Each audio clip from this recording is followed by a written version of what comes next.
हमने के खाली गोदवाओ ले हमारे बुढ़िया लोग करते सिंह करने के कान्हा जी हाँ हाँ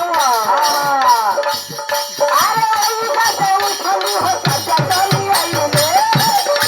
चले हो चाचा चले आई ले चाचा चली आई हो चाचा चली आई ले चाचा चली आई ले हो चाचा चले आई ले जान के गोदन हरी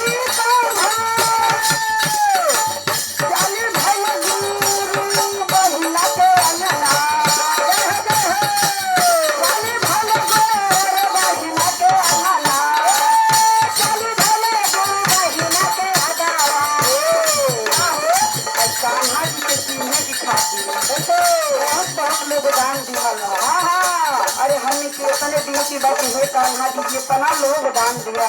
गोदला उधार ना गोदला एक दिन नजरिया खोल कर बता था सबका नैया हो जा यही में आई हमारा